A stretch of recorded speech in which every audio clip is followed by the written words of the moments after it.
ब्रह्मा भगवान श्री स्वामी समर्थ महाराज आपण महाराजांचे खूप भाग्यवान सेवेकरी आहोत। कारण आज आपण सकाळी 10:30च्या आरतीला सुद्धा आज आपल्या केंद्रामध्ये बसायला जागा नव्हती आणि आता सुद्धा संध्याकाळी 6:30च्या आरतीला आरतीने जिथे आपण सर्वजण इथे जमलेलो आहोत। प्रत्येक जण दुकान व्यवसाय नोकरी घरातलं सगळं सांभाळून धावत परत इथपर्यंत कशासाठी आलेलो आहोत हे प्रत्येकाला माहिती आहे, कोणाला सांगायची आवश्यकता नाही। स्वामी समर्थ हा मार्ग एकच मार्ग असा आहे की ते कोणालाही स्वतःहून येण्याची इच्छा होत नसते। हे स्वामी समर्थ मार्ग हा बिघडलेल्या गाड्यांचं गॅरेज आहे।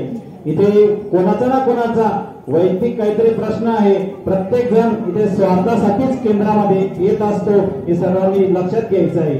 कारण ज्याच्याकडे खूप पैसा आहे, धन संपत्ती, तो माणूस कधीच महाराजांपर्यंत येत नसतो। परंतु जेव्हा त्याला काहीतरी अडचण असते तेव्हा त्याला कोणीतरी सांगत असतं की तुला अडचणीतून फक्त एकच मार्ग मिळू शकतो, तो स्वामी समर्थ केंद्राचा। महाराजांना मुद्रा कर, महाराजांना एक नारळ ठेव, श्रीफळ ठेव, तू महाराजांना विनंती कर, 100% महाराज तुझा प्रश्न सोडवल्याशिवाय राहणार नाही। म्हणून प्रत्येक जण जेव्हा इथे येतो तो काहीतरी प्रश्न घेऊनच येत असतो आणि महाराज 100% त्याचं काम केल्याशिवाय राहत नसतं।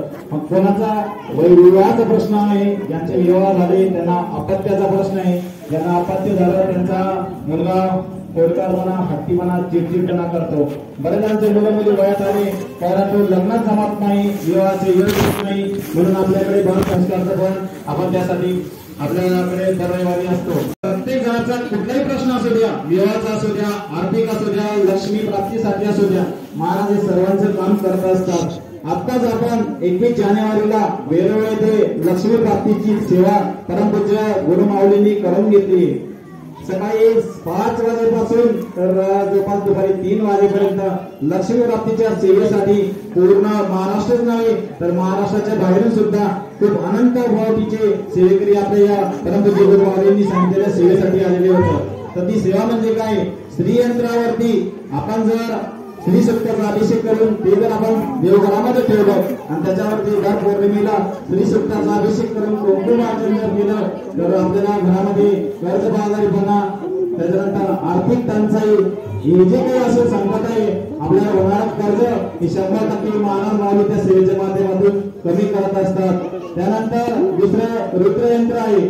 या रुद्रयंत्रावरती जर कधी आपण महामृत्युंजय मंत्राचा एक माळ जर जप केला आणि ते आपण आपल्या घरातल्या व्यसनाधीन व्यक्तीला जर आपण ते तीर्थ प्यायला दिलं किंवा एखादी घरातली व्यक्ती अशा आजाराने अंतरुणावर खिळखिळी झालेली आहे, तिला जर आपण हे तीर्थ प्यायला दिलं तर कुठल्याही प्रकारचं डॉक्टर जिथे काम करत नाही तिथे स्वामी समर्थ महाराज करतात। कारण आपल्या या स्वामी समर्थ मार्गामध्ये एक वाक्य महाराज नेहमी सांगत असतात, मैं गया नहीं मैं जिंदा हूं। जिथे विज्ञान संपतं तिथे अध्यात्म काम करत असतं, ही या यंत्राच्या माध्यमातून आपल्याला प्रचिती येत असते। म्हणून प्रत्येकाने आपल्याला जर काही कर्जबाजारीपणा कमी आहे त्यासाठी श्रीयंत्र आपण घ्यायचंय, देवघरात ठेवायचंय। महामृत्युंजय यंत्र हे आपण घरामध्ये त्याच्यावरती रुद्राभिषेक करायचा आहे। त्यानंतर आपण आता कालच चैत्र महिना नवीन वर्ष चालू झाला आहे, म्हणून सर्वांना नवीन वर्षाच्या खूप खूप शुभेच्छा।